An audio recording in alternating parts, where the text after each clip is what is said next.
ఆ స్త్రీ తను ఎప్పుడైతే యేసు ప్రభుని కలుసుకుందో తనకు బ్రతుకంతా కూడా యేసు ప్రభు చదివేసినప్పుడు తను ఏం చేసిందట, వెంటనే మారిపోయింది. ఇంకా ఆర్గ్యుమెంట్స్ లేవు, లాజిక్స్ లేవు, అక్కడ ఏమీ లేదు, రీజన్స్ అంతకంటే లేవు. ఇంకా ఆయనకు లోబడింది, వెంటనే తనకు బ్రతుకును ఆయన మార్చుకోగలిగింది. కాబట్టి ఆ సమరయ స్త్రీ దేవునికి లోబడింది కాబట్టి ప్రభు చేత రక్షించబడింది. ఇంకా చూస్తే రక్షించబడడం ఒక ఎత్తు అయితే తను ఎలా మారిపోయిందంటే సువార్థికురాలుగా మారిపోయిందట. సువార్త ప్రకటించే దానిలాగా అయిపోయిందట అందరికీ కూడా.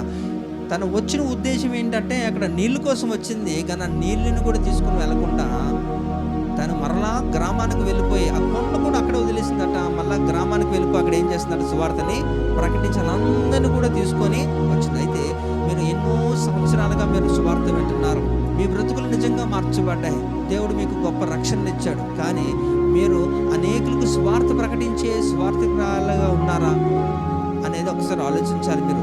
ఒకవేళ లేకపోతే ఈ యొక్క సమరయ స్త్రీ మనకి నేర్పిస్తున్న ఒక పాఠములు ఏంటంటే తనలో ఉన్న ఒక యాంగిల్ని దేవుడు మనకి తెలియజేస్తున్నాడు.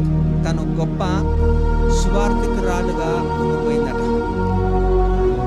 తను ఒక్కరితే, కానీ మొత్తం ఆ గ్రామం అంతా కూడా మారడానికి తనే కారణమైంది. అందుకని చూడండి, తన పేరు కూడా ఇవ్వలేదు అక్కడ.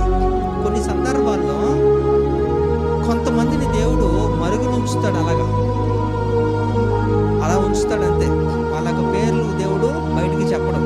తనకి ఏం పేరు ఉందట అక్కడ, ఇప్పుడు తన గురించి మాట్లాడితే తన పేరు రాయబడలేదు. తను ఏమని మనం అడ్రస్ చేస్తాను, సమరయ స్త్రీ అంటున్నాం అంతే. అంటే సమరయ ఆ ప్రాంతాన్ని అంతటికి కూడా ఒక గొప్ప వ్యక్తిగా తన్నే దేవుడు నిలబెట్టాడు.